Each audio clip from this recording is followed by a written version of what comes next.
बिस्मिल्लाहिर्रहमानिर्रहीम सल्लल्लाहु मोहम्मद व आले मोहम्मद। अस्सलाम वालेकुम। कैसे हैं आप लोग? आज हम बनाएंगे देगी यखनी आलू गोश्त, जो बहुत आसानी से तैयार हो जाता है। सिंपल से मसालों से तैयार हो जाता है। ये खाने में बहुत मज़ेदार होता है। तो आइए देखते हैं।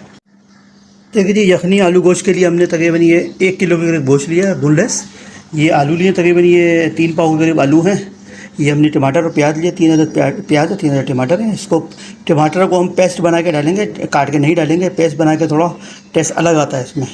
ये मसाले हमने बिल्कुल सिंपल से लिए। 2 चमचे पिसा हुआ धनिया, 2 चमचे पिसी हुई लाल मिर्च, 2 चमचे नमक है, 2 चमचे कुटी हुई लाल मिर्च है, 2 चमचे हल्दी है। बिल्कुल सिंपल मसाले आएंगे। ये लहसुन अदरक का पेस्ट है, ये हरा धनिया, हरी मिर्च, बाद में प्रेजेंटेशन करेंगे। तो सबसे पहले गोश्त चढ़ाते हैं, आपको दिखाते हैं इंशाल्लाह। देखिए जी, माशाल्लाह से ऑयल हमारा गर्म हो चुका है। तो इस पर सबसे पहले लहसुन अदरक का पेस्ट डालेंगे,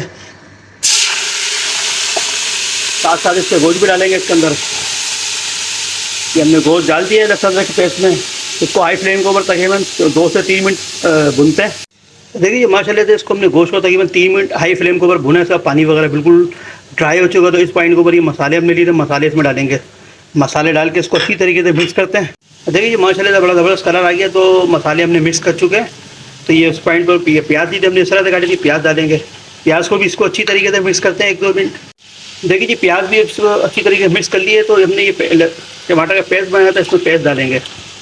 इसको अच्छी तरीके से मिक्स करते हैं। इसको तकरीबन 2 मिनट हाई फ्लेम पर भूनते हैं ताकि इसका टमाटर का पानी ड्राई हो जाए। इसके बाद इसमें फिर पानी ऐड करेंगे। देखिए इसको तकरीबन 2 मिनट हमने टमाटर का पेस्ट डाल के पकाया। माशाल्लाह से ये भुन चुका है, इसका पानी ड्राई हो चुका है।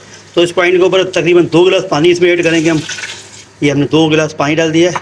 तो पानी डाल के इसको स्लो हाई फ्लेम पे पकाना है पहले। जब इसके अंदर उबाल आ जाएगा तो स्लो फ्लेम पे करेंगे। स्लो फ्लेम पे करके तकरीबन 1.5 घंटे तक इसको कवर करके रखेंगे ताकि हमारा गोश्त जो है गल जाए। तो इंशाल्लाह 1.5 घंटे के बाद देखते हैं। हाँ देखिए माशाल्लाह से तकरीबन गोश्त को हमने 1.5 घंटे रखा है स्लो फ्लेम पर। गोश्त हमारा माशाल्लाह से गल चुका है, बेहतरीन किस्म का। देखें अब इस पॉइंट के ऊपर हम तकरीबन इसमें आलू डालेंगे। देखें आप, आलू हमने कटिंग कर लिए थे। तो इस पॉइंट के ऊपर आलू डालते हैं। ये हमने आलू डाल दिए हैं इसके अंदर। आलू को अच्छी तरह मिक्स करते हैं। इसको तकरीबन आलू को स्लो फ्लेम के ऊपर तकरीबन 6 से 7 मिनट रखेंगे। ये आलू हमारे गल जाएंगे इंशाल्लाह, फिर देखते हैं। देखिए तकरीबन इसको हमने 5 मिनट आलू को डाल के रखा है। तो माशाल्लाह से बड़ी ज़बरदस्त खुशबू आ रही है, बेहतरीन किस्म का इसमें कलर आ चुका है। तो इस पॉइंट के ऊपर हमने धनिया लिया था, हरा धनिया, ये इसमें हम डालेंगे। साथ में ये हमने धो लिया था। तो धोने के साथ साथ ये मिर्चों के साथ साथ ये हमने मिर्चें भी लिए। देखिए ये भी डालेंगे। इसकी डंडियाँ हमने तोड़ दी थी ताकि इसका फ्लेवर अच्छी तरीके से आ जाए। तो धनिया और ये मिर्चें डालने का मकसद ये होता है कि इसमें थोड़ा सा इसका फ्लेवर आ जाए, इसकी खुशबू आ जाए। तो इसको मज़ीद तकरीबन हम इसको 5 मिनट के लिए और कवर करके रखते हैं। जब हमारे आलू फाइनल डन होते हैं इंशाल्लाह फिर आपको डिश आउट करके दिखाएंगे। देखिए जी माशाल्लाह से इसको हमने डिश आउट कर लिया। देखिए यखनी आलू गोश्त को बड़ा ज़बरदस्त किस्म का इसमें कलर आ चुका है, बेहतरीन किस्म की इसके अंदर से खुशबू आ रही है।